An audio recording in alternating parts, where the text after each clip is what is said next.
Bonjour à tous, on a toujours tous entendu qu'il ne faut pas penser qu'à soi. Mais jusqu'à où ça va? Aujourd'hui, voyons cela à travers la Sikha sur la paracha de Noach.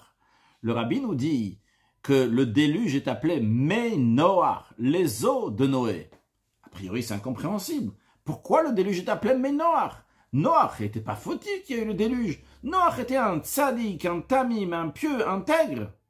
Eh bien, le Zohar nous dit, c'est appelé Noach, les eaux de Noé, parce que Noach n'a pas prié pour les gens de sa génération. Et c'est pour ça qu'on appelle le déluge en son nom. C'est-à-dire, bien que Noach n'était pas fautif que le déluge est arrivé, et lui-même il a été sauvé du déluge, lui, sa femme, ses enfants, la femme de ses enfants. Mais Noach aurait dû prier, Noach aurait dû faire des efforts que les gens de sa génération vont faire teshuva, et pas se séparer du monde et rester seul dans l'arche.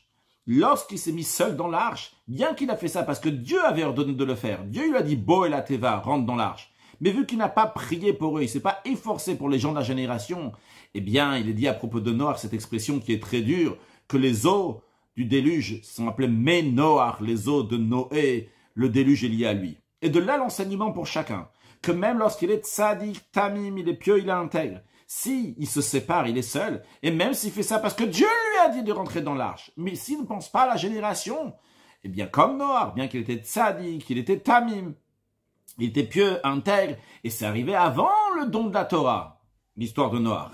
Quand même, on dit des mots si difficiles sur Noach, c'est dur sur Noach, alors à plus forte raison après le don de la Torah. Après le don de la Torah, tous les juifs sont des chaverim, qui veut dire amis, mais aussi rattachés, comme quelque chose qui est chibour, mechouba, rattaché.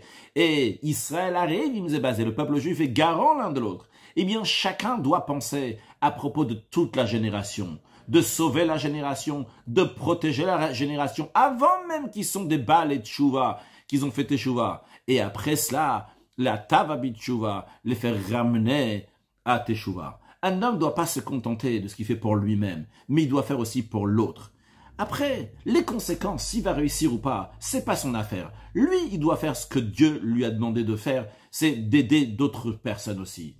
Ou bah des caches des Est-ce que si la Torah elle te cache, ça c'est pas ton affaire. Ce qui va se passer après, c'est pas ton affaire. Mais en général, lorsqu'on fait, on réussit. Et particulièrement lorsqu'il s'agit des chassidim, qu'ils ont le psak din, ce qu'a décrété, ce qu'a dit, la promesse du premier rabbi de Chabad, que tout ce qu'ils vont faire, dans les sujets de Torah mitzvot, eh bien, Yadam ala Eliona, leur main va être sur le dessus, ça veut dire qu'ils vont avoir une grande réussite. Alors, il faut aller s'occuper d'autres juifs, pas seulement penser à soi-même, bien que c'est aussi important de penser à soi-même, mais aussi de penser aux autres, de les sauver. Et comme ça, quand Mashiach va venir, on pourra dire, voilà, on a fait quelque chose avec ces gens-là, et ces gens-là sont remerciants pour nous, qu'on les a aidés pour accueillir Mashiach avec des beaux vêtements spirituels.